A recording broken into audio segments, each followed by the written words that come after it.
Guys वैसे तो देखो आईएफसी कई तरीके से काम करती है, और जब भी मार्केट में बनती है तो वो ये बताती है कि वो एक बहुत बड़े ब्रेकआउट को क्रिएट करके बनी है, तो ही हम इसको एक आईएफसी बनते हैं। देखो हर बड़ी कैंडल तो आईएफसी नहीं होती, लेकिन जो आईएफसी रियल होती हैं वो ये बताते हैं कि उन्होंने किसी पिछले बड़े से मार्केट के स्ट्रक्चर को ब्रेक करा, यानी कि एक ब्रेकआउट दिया है, देन मार्केट को फॉरवर्ड कर रही है। तो वो किस तरीके से आगे जाकर रिएक्ट करती है, उसके बेसिस पे हम लोग कैसे रिवर्सल्स फाइंड आउट करते हैं, मैं आज इस वीडियो में बात करने जा रहा हूँ। देखो सबसे पहले क्या होता है कि मैं आपको बताता हूँ। सबसे पहला रीज़न जो यूज़ होता है आईएफसी के अंदर, कि आईएफसी होती क्या है, मैं आपको पहले वो बताता हूँ और फिर रीज़न बताता हूँ कि ये बनती कहाँ है, रियल और फेक में क्या फ़र्क होता है। उसके बाद मैं इसके आपको तीन मेजर कंडीशंस बताऊंगा जो सबसे ज़्यादा मार्केट में फॉलो होती है। तो होता क्या है कि आईएफसी जनरली क्या करती है, ट्रेंड की सबसे बड़ी कैंडल होती है, और उसके साथ साथ वो कैंडल अपने किसी ब्रेकआउट को इनिशिएट करनी चाहिए। यानी कि अगर देखोगे आप यहाँ मार्केट में जनरली आपको एक ब्रेकआउट नज़र आएगा, डेट इज़ दिस, एंड इसी ब्रेकआउट को ये बड़ी सी कैंडल यहाँ पर यूज़ कर रही है। इसने इसका ब्रेकआउट करा एंड देन इसके बाद मार्केट में आप देख सकते हो बहुत अच्छा इसके अंदर अपसाइड में मूव हमें देखने को मिला है। तो ये जिस तरीके से मूव क्रिएट कर रही है हमें उसके साथ चलना पड़ता है, एंड अगर ये मार्केट रिवर्स करती है तब हम लोग इस कैंडल का यूज़ करते हैं। इट मीन्स कि अगर हम डायरेक्ट इस कैंडल का यूज़ करते हैं तो हम इसको एज ए तीन पेड़ के साथ यूज़ कर सकते हैं। आपको इसके साथ ऐसा पैटर्न देखने को मिलेगा, यानी कि आपको एक तीन कैंडलस्टिक पैटर्न देखने को मिलेगा, जिसे आप जनरली कह सकते हो कि थ्री वाइट क्रॉस कह सकते हो। वैसे तो ये है नहीं, लेकिन कह सकते हो आप इसको, क्योंकि इसका पैटर्न वही होता है। तो जनरली इन तीनों कैंडल्स के बाद अप साइड में मूव हमें देखने को मिलता है, यानी कि अगर तीन कैंडल हमें ऐसा दिखता है pattern, green, big green and फिर स्मॉल ग्रीन, तब हम लोग कह सकते हैं कि मार्केट में आईएफसी का रूल लागू हो रहा है और मार्केट में हमें एक मूव अप साइड में देखने को मिल सकता है। ये जो मूव ऊपर आता है ये बेसिकली इतना बड़ा नहीं होता, कभी कभी छोटा होता है, कभी कभी और भी ज़्यादा छोटा होता है। तो इसमें बेसिकली आप स्कैल्पिंग ही कर सकते हो, छोटे से छोटा एरिया निकाल सकते हो। तो सबसे पहली कंडीशन इसकी, जो सबसे छोटी वाली कंडीशन है इसकी, यही है कि डायरेक्टली ये मार्केट में बनता है और आगे जाके मूव करने लग जाता है। तो डायरेक्ट बाइंग तो यहाँ से हो ही जाती है, इसमें कोई इशू नहीं है कि यहाँ से डायरेक्ट बाइंग करने लग जाता है ये, ठीक है। ये तो इसकी पहली कंडीशन है। सेकंड कंडीशन क्या है कि अगर मार्केट रिवर्स करने लग जाए तब ये क्या करेगी, हम लोग किस तरीके से इसको यूज़ करने वाले हैं। मैं आपको दिखाता हूँ कि अगर मार्केट रिवर्स करती है तो हम इसका कैसे यूज़ करते हैं। हम आईएफसी की तरफ चलते हैं and I will show you again a different IFC candle. And इसमें तो नहीं है, मुझे दूसरी करेंसी में जाना पड़ेगा। ओके, इसमें चलते हैं, मैं आपको इसमें शो करता हूँ कि कैसे काम करती है, क्योंकि हमें बेसिकली वो कैंडल ढूंढनी है जो ब्रेकआउट करती है और फिर रिजेक्शन क्रिएट करती है। ठीक है, तो मैं अभी आपको डायरेक्ट क्रॉसिंग के बारे में बताऊंगा, आपको रिजेक्शन के बारे में नहीं बताऊंगा, कि अभी मैं रिवर्सल्स के बारे में नहीं बता रहा हूँ। तो पहली कंडीशन आपके सामने आती है डायरेक्ट क्रॉसिंग की, हम लोग डीसी जिसे बोलते हैं। कि होता क्या है, हमारी आईएफसी कैंडल को मार्केट डायरेक्ट क्रॉस कर जाए। ओके, सो हमें बेसिकली वो कैंडल ढूंढनी है जो क्या करती है, मार्केट को क्रॉस करती है एंड देन कंटिन्यू करने लग जाती है। देखो कभी कभी आपको जो आईएफसी कैंडल है वो ऐसी नहीं मिलेगी, जैसे मैंने आपको बताया कि ग्रीन, फिर बड़ी सी ग्रीन और फिर एक और ग्रीन। यहाँ आपको रेड भी मिल सकती है, यहाँ भी आपको रेड मिल सकती है। बस कोशिश करना कि ये जो कैंडल है ये पूरे ट्रेंड की सबसे बड़ी कैंडल होनी चाहिए ग्रीन, तब तो ये आईएफसी। इसके आगे पीछे कैलेंडर का कलर चाहे जो भी हो उससे कोई फर्क नहीं पड़ता इतना ज़्यादा, बस वो इससे छोटी होनी चाहिए और इसके बीच में होना चाहिए। तो हम लोग इसके साथ एक कॉन्सेप्ट यूज़ करेंगे, एस एम सी का एक कॉन्सेप्ट है जिसे हम लोग बोलते हैं FVG। It stands for fair value gap, और यही गैप है जो हम IFC के सेंटर पॉइंट का यूज़ करते हैं। यू कैन सी यहाँ पर हमारे सामने एक IFC यूज़ हुई है, डेट इज़ दिस। ये कैंडल हमारे लिए IFC कैंडल है, एंड यू कैन सी ये कैंडल क्या कर रही है, अपने पिछले स्ट्रक्चर को ब्रेक कर रही है। तो IFC वही मानी जाएगी जो अपने पिछले स्ट्रक्चर को ब्रेक करती है। आप इसको IFC नहीं मान सकते, आप इसको IFC नहीं मान सकते, क्योंकि देखो इन्होंने किसी भी स्ट्रक्चर को ब्रेक नहीं करा है, तो ये IFCs नहीं है। ऐसे आपको रियल और फेक IFCs के बारे में पता लगेगा। तो हम इसका यूज़ कैसे करेंगे, हम लोग फेयर वैल्यू गैप यूज़ करेंगे। कैसे, इस IFC के बाद की और इस IFC के पहले की जो कैंडल है, इसका तो लो लेंगे, इसका हाई लेंगे। तो ये जो हमारे सामने एक रीजन निकल के आता है, ये जो बॉडी निकल के आती है इस IFC की, date is called fair value gap. और इसी फेयर वैल्यू गैप का हम लोग रिवर्सल, रिजेक्शन, क्रॉसिंग, क्लोजिंग ये सब यूज़ करते हैं। इस तरीके से कॉन्सेप्ट बढ़ते चले जाते हैं, वो तो डिपेंड करता है कि हम कितने यूज़ कर रहे हैं। तो अभी मैं आपको डायरेक्ट क्रॉसिंग के बारे में बता रहा हूँ। क्या होता है, कि हम लोग इसका लो लेते हैं और इस वाली कैंडल का हाई लेते हैं, you can see like this, and this is called हमारा आईएफसी का फेयर वैल्यू गैप रीजन हम इसको बोलते हैं, you can see like this. अब अगर मार्केट डायरेक्ट क्रॉस करती है तो मार्केट ट्रेंड ही चेंज कर देती है, तब तो कोई दिक्कत नहीं होती मार्केट में, आपको बस क्या करना है, रीटेस्टिंग का वेट करना है, you can see like this, this is retesting and again retesting cross होती है मार्केट में, यहाँ ट्रेड इनिशिएट होती है और मार्केट नीचे आने लगती है। ये स्कैल्पिंग ट्रेड्स होती हैं, इसमें कोई वजीर नहीं बनता, यानी कि कोई बड़ा रिस्क रिवॉर्ड आप इसमें नहीं ले सकते, आपको सिर्फ छोटे रिस्क रिवॉर्ड की तरफ चलना पड़ेगा, यानी कि आईएफसी की जो कैंडल है उसको 50% आप उसका टारगेट ले सकते हो और कुछ नहीं होता।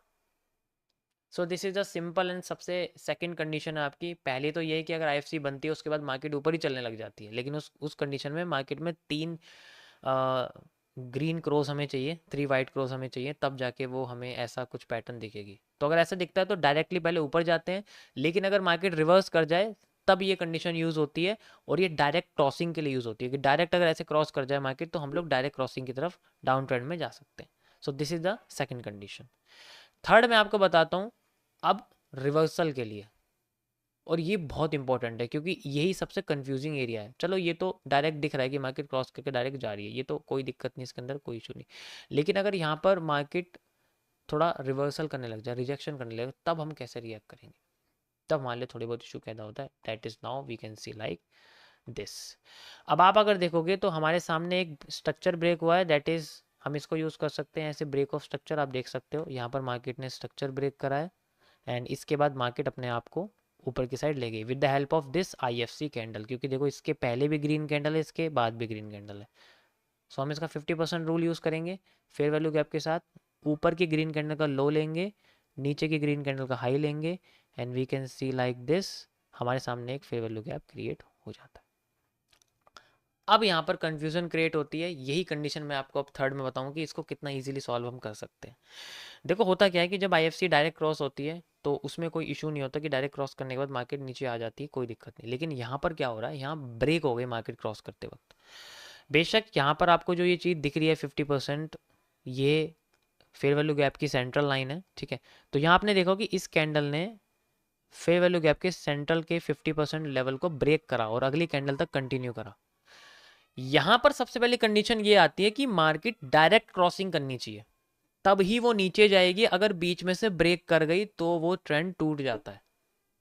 सबसे पहले की पॉइंट समझ में आ गया आपको कि अगर कैंडल ने 50% रीजन क्रॉस कर भी दिया, लेकिन अगर वो बीच में ब्रेक कर गई, यानी कि इस गैप के अंदर कैंडल ने क्लोजिंग कर गई, तो अब वो फंस चुकी है, अब वो इतनी आसानी से नीचे नहीं जाने वाली।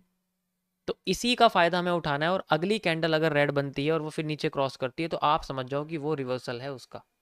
सो we can find this as a reversal. इसी के बाद मार्केट में रिवर्सल आना 90% चांस होता है कि मार्केट इसी कंडीशन में अपने 2 कैंडल के बाद रिवर्स कर जाती है, एंड रिवर्स करती है फिर रिटेस्ट करती है, रिटेस्टिंग रीजन में आपको पक्का रिवर्सल कैंडल स्टिक पैटर्न मिलेंगे, जैसे लाइक बुलिश एंगल्फिंग जो कि यहाँ पर है, या फिर आपको हैमर देखने को मिल सकता है। ज़्यादातर कंडीशन में hammer, bullish engulfing, morning star, ये सब पैटर्न देखने को मिलते हैं, ठीक है। तो इसी जगह हमारी रिटेस्टिंग होती है और हमारी एंट्रीज इन जैसे एरियाज पे पॉजिटिव साइड लग जाती है। ये दोनों एरियाज हमारे लिए एंट्री एग्जिट्स होते हैं। तो यहाँ पर आप देखोगे मार्केट आती है, टूटती है, फिर अंदर घुस जाती है, देन दोबारा रिटेस्ट लेती है, देन फिर चली जाती है और अपना ही चेंज ऑफ करेक्टर करके मार्केट चली जाती है। इसमें भी हमें with in a fair value gap तक टेक प्रॉफिट रखना पड़ता है, यानी कि अगर मान लो हमारी ट्रेड यहाँ लगी है तो हमें यहाँ तक अपनी निकाल देनी है, इससे ऊपर कंटिन्यू नहीं करना है, क्योंकि मार्केट ज़्यादातर कंडीशन में रिवर्स भी कर जाती है, क्योंकि फेयर वैल्यू गैप एक ही बार काम करता है। अगर एक बार मार्केट ने काम करा तो एक ही बार करेगा, उसके बाद काम नहीं करने वाला। सो गाइज ये थी इसकी थर्ड कंडीशन रिवर्सल की, यानी कि अगर मार्केट आती है, आ रही है नीचे, पहले भी आई थी लेकिन वो पहले डायरेक्ट आ रही थी, यहाँ टूट के आ रही है, तो अगर बीच में से टूट गई तो हम ये कंडीशन इसकी यूज करते हैं। अब मैं आपको थर्ड बताता हूँ आईएफसी, फोर्थ बताता हूँ आपको आईएफसी रीडिस्ट्रीब्यूशन के बारे में। ये मेरा अपना कॉन्सेप्ट है कि अगर मार्केट यहाँ पर कंसोलिडेट करने लग जाए, यानी कि ये तो चलो डायरेक्ट हो गया कि क्रॉस करने के बाद टूट के आई है, लेकिन अगर इससे पहले ही मार्केट ने कैंडल क्रॉस करी देन फिर अगली बार कर रही है, तब हम कैसे सॉल्व करेंगे। सो देखो ये वो चौथी कंडीशन है जिसके बारे में आपको बताने वाला हूँ। अब ये बहुत कॉम्प्लेक्स है, इसे समझना थोड़ा सा मुश्किल है, ज़्यादातर टाइम मुझे लगता है कि आप इसमें फेक आउट में बच जाओ, जो है रह जाओगे। तो मैं फिर भी आपको बता देता हूँ, अगर आपको समझ में आता है ठीक, वरना तो आप इससे दूर ही रहो तो ज़्यादा अच्छा है। अगर आपके सामने ऐसा पैटर्न बन रहा है तो आप समझ जाओ कि आपका रीज़न नहीं है ये ट्रेड का, ये आपका रीज़न नहीं है, आप इससे दूर हो जाओ बिल्कुल भी, अगर ऐसा पैटर्न बन गया आईएफसी के बाद। यू कैन सी मार्केट में हमें सबसे पहले क्या देखने को मिली, ये ग्रीन कैंडल, और मार्केट ने अपना ब्रेक ऑफ स्ट्रक्चर और चेंज ऑफ कैरेक्टर दोनों ही एक साथ यहाँ पर कर चुकी है। देख like this is the change of character market का, और इसके बाद मार्केट अप ट्रेंड हो गई। कैसे? क्योंकि मार्केट यहाँ से डाउन आ रही थी, यहाँ चेंज ऑफ कैरेक्टर करा एंड देन मूविंग अपसाइड। अब इस कंडीशन में हमारे सामने आईएफसी आती है ये वाली, ठीक है, ये बड़ी सी आईएफसी, हम लोग इसका फेयर वैल्यू गैप यूज़ करने वाले, just like this and you can see like this. और अब यहाँ पर सबसे बड़ी कन्फ्यूज़न क्रिएट होती है, क्योंकि मार्केट अपने आप को रिजेक्ट कर रही है, डायरेक्ट रिजेक्शन देने की। मैं यही आपको समझाने वाला हूँ कि इस फेज से निकलने का क्या रीज़न हो सकता है, जो कि बहुत ज़्यादा कॉम्प्लेक्स है। अब यहाँ पर क्या होता है कि एकदम से नीचे गिरती है मार्केट, देन एक हैमर के साथ हमें दिखाती है कि बहुत अच्छा वाला हमें रिजेक्शन यहाँ देखने को मिला है, लेकिन अब इसका कैसे यूज़ करेंगे हम लोग, क्योंकि ये तो एकदम से उठ गई यहाँ से। और आईएफसी के फेयर वैल्यू गैप से पता लगता है कि अगर 50% लेवल को रिजेक्ट कर जाती है तो मार्केट ऊपर चली जाती है, लेकिन ये तो ऊपर गई नहीं। अब मैं आपको बताता हूँ इसको सॉल्व कैसे करना है। बेशक इसने 50% लेवल रिजेक्ट कर दिया, लेकिन इसने क्लोजिंग फेयर वैल्यू गैप से ऊपर करी है, बस यहाँ पर इसका की पॉइंट होता है। अगर इसने क्लोजिंग हैमर ने फेयर वैल्यू गैप के अंदर कर देती हो तो ये नीचे नहीं आती, यहाँ से डायरेक्ट ऊपर चली जाती, क्योंकि गैप के अंदर ही मार्केट की क्लोजिंग होनी चाहिए। अगर बाहर हो गई तो वो रिवर्सल नहीं है, वो नीचे आने की रिटेस्टिंग है। तो रिटेस्टिंग रीजन क्रिएट करा है, रिवर्सल रीजन नहीं क्रिएट करा। उसके बाद मार्केट में दोबारा ये चीज़, अब मैं आपको दिखाता हूँ कि कैसे सॉल्व करना है उस चीज़ को, कि अगर ऐसा कॉन्सेप्ट हो जाए, एक बार फेयर वैल्यू गैप काम करता है, उसके बाद ये फिर रीडिस्ट्रीब्यूट हो जाता है, तो इसको हम लोग बोलते हैं आईएफसी रीडिस्ट्रीब्यूशन। ये मेरा अपना कॉन्सेप्ट है कि अगर आपको ऐसा कुछ देखने को मिल रहा है तो इस कंडीशन में इस चीज़ को हम आईएफसी रीडिस्ट्रीब्यूशन कहते हैं, और हमें इसमें एक इन्वर्टेड हेड एंड शोल्डर के पैटर्न का यूज़ करना पड़ता है, क्योंकि उसी से हम इसको सॉल्व कर पाएंगे। यू कैन सी यहाँ पर हैमर के बाद हमें पता लगा कि गैप, तो गैप से ऊपर मार्केट क्लोजिंग गई तो हमारे ट्रेडिंग एरिया है ही नहीं, हम ट्रेड लगा ही नहीं सकते। अगर हमें ट्रेड लगानी है तो हमें गैप के अंदर ही लगानी पड़ेगी, एफवीजी के अंदर लगानी पड़ेगी, हम इससे बाहर नहीं लगा सकते, ठीक है। तो यहाँ से मार्केट घूम के वापस आती है, एक बार और रिजेक्ट करती है, एंड देन यहाँ बनाती है एक हैंगिंग मैन। ओके, बहुत बढ़िया हैंगिंग बनाया हमने, देख लिया भी मार्केट ने हैंगिंग बनाया, यानी कि बताने की कोशिश कर रही है कि मार्केट में बुलिश एरिया क्रिएट हो सकता है। लेकिन हम डायरेक्ट टूटेंगे नहीं इसके ऊपर, हमें टूटना नहीं है, क्योंकि हमें इसका यूज करना है एक पैटर्न के साथ। अब यहाँ पर जो 90% केसेस होते हैं, अब मैं आपको बताता हूँ इस कंडीशन में जब ऐसा आपको देखने को मिले, इसके बाद क्या होता है, इसके बाद क्या होता है, 90% केसेस में होता क्या है कि हमें मार्केट में इन्वर्टेड हेड एंड शोल्डर देखने को मिलते हैं। And you can see market में हमें इन्वर्टेड हेड एंड शोल्डर देखने को मिल रहा है। हमें बस इसी का यूज़ करना है, और हमें इसी के ब्रेक ऑफ स्ट्रक्चर को भी देखना है, साथ में बॉटम्स भी देखनी है, ये चीज़। बस हमें इसके बॉटम पे ध्यान देना, आप ये समझो, बस इसके बॉटम पे ध्यान देना, यही चीज़ हमें देखनी पड़ेगी, और कुछ नहीं है। नाउ आप इस कैंडल को ध्यान से देखो, ये क्या दिखा रही है, ये दिखा रही है कि ये गैप से नीचे नहीं जाना चाहती, बस this is a last area जिससे हमें पता लगेगा कि ये गैप को भी नीचे से रिजेक्ट कर रही है, गैप को ऊपर से भी रिजेक्ट कर रही है। तो गैप को नीचे से भी रिजेक्ट करा, गैप को ऊपर से भी रिजेक्ट करा, लेकिन नीचे से रिजेक्ट करने की पावर इसकी ऊपर से ज़्यादा है, क्योंकि ये रिजेक्शन इस पूरे ट्रेंड के सेंट्रल जोन पे है, तो ये वैलिड नहीं है। वैलिड कौन है, या तो यहाँ रिजेक्शन आए या यहाँ रिजेक्शन है, एंड वी कैन सी हमें रिजेक्शन देखने को मिली है आईएफसी के पास के कैंडल की तरफ, and this is a real candle जो हमें पता लगेगी। इसके बाद एक बार और हमारी टेस्टिंग मिली है, ये भी एंट्री है, ये भी एंट्री है, लेकिन ये एंट्री नहीं है। इसलिए मैंने बोला आपको इन्वर्टेड हेड एंड शोल्डर को अपने माइंड में रखना है कि हमें इन्वर्टेड हेड एंड शोल्डर देखने को पक्का मिलेंगे। एंड देन जब इस जगह हमारी पोजीशन लगती है, यहाँ से यहाँ तक एरिया खत्म हो जाता है हमारा, एंड वी कैन, क्योंकि हमें गैप में ही ट्रेड करना है और गैप में ही क्लोज करना है। तो इस कंडीशन में जो पोजीशन लगेगी मैं आपको दिखाता हूँ कैसे लगेगी, इस कैंडल के बाद ही एग्जैक्ट यहाँ तक, और गैप के अंडर का स्टॉप लॉस रहेगा और गैप के अंडर तक का टेक प्रॉफिट। ये इसका रियल रिस्क रिवॉर्ड और आर का रेशियो होता है। इस तरीके से आप कैंडल का लो और यहाँ का गैप से बाहर आपका टेक प्रॉफिट नहीं लगना चाहिए, एक बात ध्यान रख लो आप, गैप से बाहर टेक प्रॉफिट नहीं लगा। अब यहाँ भी देखो आपको 4.6 का रिस्क रिवॉर्ड मिला है, यहाँ आपको 2.9 का मिला है, ये मैंने थोड़ा सा लंबा लिया है कह सकते हो, और देख सकते हो 1449 यानी कि 144 पिप्स का यहाँ पर प्रॉफिट हमें मिला, ये गोल्ड की करेंसी है। तो इस तरीके से आपको रीडिस्ट्रीब्यूशन का यूज़ करना है। अगर एक बार हैमर ऐसा आ गया, मतलब कोई भी ऐसी कैंडल बनती है जो 50% रीजन को रिजेक्ट करने के बाद क्लोजिंग अपनी गैप से बाहर देती है, तो वो पक्का रिवर्स करेगी, वो नहीं जाने वाली, फिर ऊपर करेगी, माइनर मूव देगी, जैसे माइनर मूव दिया ऊपर की साइड, लेकिन फिर दोबारा गैप के अंदर घुसेगी। तो यहाँ पर कंडीशन लागू होगी कि हमें अगर रिजेक्शन चाहिए तो हमें गैप से नीचे की कैंडल को रिजेक्ट करनी चाहिए फिर। एंड गैप से नीचे की कैंडल रिजेक्ट करने वाली सिर्फ यही एक कैंडल है, उसके बाद ये रिटेस्टिंग कर रही है यहाँ पर और इन्वर्टेड हेड एंड शोल्डर बना रही है। ये तीन चीज़ आपको आपके माइंड में रखनी है। यही एक ओनली की पॉइंट है जो इसके सिस्टम को कर सकता है। तो समझ लो आपको ये इन्वर्टेड हेड एंड शोल्डर के बाद का कॉन्सेप्ट कब यूज करना, जब आपके सामने ऐसी कोई सिचुएशन आती है। सबसे पहले सिचुएशन थी मार्केट डायरेक्ट क्रॉस करी, तब तो कोई दिक्कत ही नहीं है, दी नीचे जा रही है। सेकंड थी अगर क्रॉस करने के बाद यहीं रुक जाती है, तो हमें देखना पड़ेगा कि देखो अगर इसकी हैमर की क्लोजिंग इसके अंडर में हो जाती है ना, तब कोई दिक्कत नहीं थी, तब तो ये डायरेक्ट ऊपर चली जाती, तब कोई इसके अंदर इशू नहीं था। लेकिन यहाँ ऐसा हुआ नहीं ना, अगर इसके अंडर में क्लोजिंग देती है तो हमें देखना पड़ेगा कि ये हैमर है या कुछ और है। और अगर क्रॉस करने वाली कैंडल दो टुकड़ों में बढ़ जाती है तो आप समझ जाओ फिर वो नीचे नहीं जाने वाली, वो सेकंड कंडीशन में आपको समझा चुका हूँ। तो ये सारी चार की चार कंडीशन है गाइस आईएफसी की टॉप मोस्ट, ये मेरा इसका एनालिसिस है। इसके अलावा और कोई भी इसमें कुछ भी आपको देखने को नहीं मिलेगा। आपको आईएफसी का यूज़ करना है चार तरीके से। सबसे पहले डायरेक्ट अगर ये थ्री वाइट क्रोस बन रहे हैं डायरेक्ट जाओ। सेकंड अगर रिवर्स कर रही है डायरेक्ट रिवर्सल है तब तो डायरेक्ट में डाउन साइड में जा रहे हैं, लेकिन अगर सेकंड कंडीशन में टूट के जा रही है तो आपको रिवर्सल का वेट करना पड़ेगा and you can move like this upside. Fourth condition में अगर ऐसा कुछ आपको झमेला देखने को मिल रहा है तो उसका यही सोल्यूशन है। देखो अगर समझ में आता है तो ठीक, नहीं आता तो प्लीज़ इस पूरे पैटर्न को छोड़ देना, इस पर ट्रेड बिल्कुल मत करना, इस पूरे पैटर्न को छोड़ देना। मैं तो यही सजेस्ट करूंगा कि आपको इसमें कुछ करने की ज़रूरत नहीं है, क्योंकि ये बहुत कॉम्प्लेक्स है। इन्वर्टेड हैंड हैमर बनेंगे, कन्फ्यूज़न क्रिएट हो जाएगी।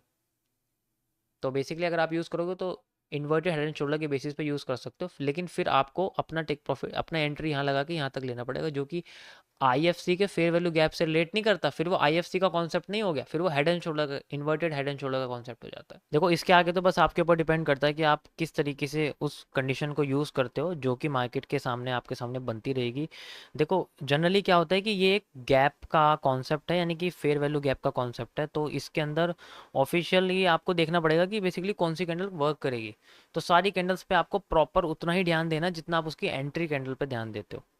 यानी कि आपको एक एक कैंडल का हिसाब रखना पड़ेगा, कि कैंडल ध्यान से देखनी पड़ेगी, तब जाके आप उसको परफेक्टली यूज़ कर पाओगे। क्योंकि कभी कभी क्या होगा कि हैमर की जगह हैंगिंग मैन बन गया तो आपको ऐसा लगेगा कि वर्क नहीं कर रहा है, बट दोनों का काम सेम है। सो आप इस तरीके से आईएफसी के रिवर्सल्स फाइंड आउट कर सकते हो और पॉसिबल एंट्रीज वगैरह, रीटेस्टिंग वगैरह अपनी सुधार सकते हो। Thank you for watching. मिलता हूँ आपको कि ऐसे ही एक और नए कॉन्सेप्ट के साथ। ये एक एसएमसी का कॉन्सेप्ट है, लेक्चर 5।